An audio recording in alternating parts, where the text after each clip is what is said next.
మనం a value తీసుకుందాం, -1.25, D value -2.25, t2 term ఏంటి, t2 term a plus d, a value -1.25 plus d value -0.25.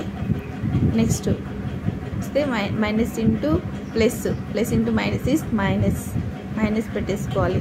Addition చేయండి, decimal addition 1.50 -1.50. Next t3 equal a plus 2d ఫార్ములాలో మనం a value తెలుసు, -1.25, 2 into -2.25 simplify చేస్తే -1.75 వచ్చింది.